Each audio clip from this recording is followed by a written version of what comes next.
always loved vintage, and I used to buy, when I was younger, I used to buy broken things and try and fix them or make them into something new. It's quite common, I guess. And I started making jewellery using original vintage components. Things like these earrings I still make now because people still love them, so I still make them. But eventually what happened was I went more and more into the bridal market, and I wore a lot of original vintage jewellery, and I always had original vintage pieces on my stand for display. And so I started saying to people, well, actually, yes, I can source you one of those if you'd like that. Yeah. You know, let me know what you'd like and I'll find it for you. So that's what I started doing, because I'd been buying for myself anyway. The grandeur. Yes. What era are they? So these ones are mostly 50s and 60s, these larger pieces here. These ones I make with original vintage components, yes. Everything else I source, so I source in the UK. I've been buying in the UK for about 15 years, but I also buy in Europe, from France, from Germany. I also buy in Canada and America. But it's one of those things, like I tell everybody, you're always hunting, you're always looking, but that's part of the joy of it as well. Yeah. So does that mean you have to travel a lot to go and find? I do travel. Obviously it's more difficult now with the shop, but I do travel, yeah. But I also, because I've been doing this for several years now, I also have a network of people that I work with, so they bring me things, I go and see them, and so on and so on. So I've been buying recently, and I've come back with lots of lovely new things. So yeah. And have you found the whole having a shop front? I love it. Because it's a dream for I love it. It's been a dream of mine since I was a child. But turning a dream into a reality. Hard-nosed reality. Yes, it's terrifying. Terrifying but really exciting. The best thing I ever did. This is sort of the bridal selection that I've got at the moment. Beautiful. And obviously it's changing all the time.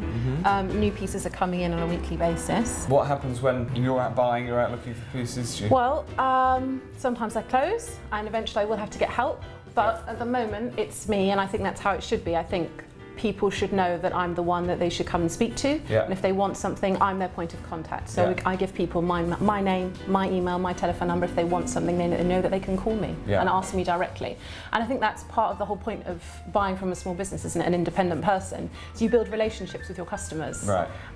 So I've been open 2 months. I already have repeat customers. Right. People have come in several times. I've already sourced something in particular for someone who saw something they liked, but it was a complete set. She didn't want a complete set, she just wanted a necklace or a bracelet, so I found her one. Right. You know, and so I like personal touch. Yeah, I love that. I think that's really important. That's what I love when I buy from someone independent, so I want to offer that for other people. And you're online as well, you started online? I did, yeah. Well, I started with markets and then eventually went online when it became one of those things where nowadays you have to be online, everyone's online, it's just assumed. And how does that work with having the shop as well?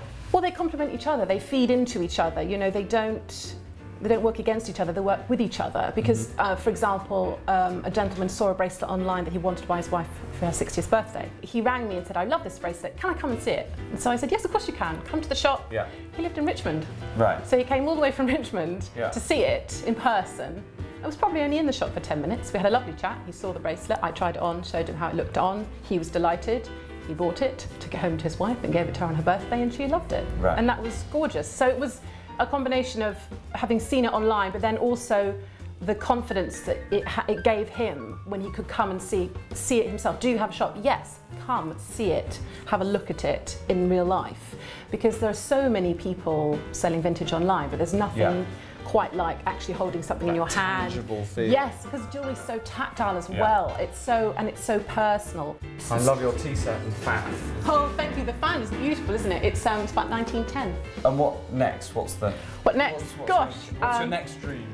I want to make the shop the destination for vintage costume jewellery in London. I want people to know that this is where they should come, and this is where I'd like them to come to get that personal service that I hope I can offer, and also the expertise I offer and the passion that I have for it. So yeah, that's what's next. Putting this shop on the map, I guess that's what's next.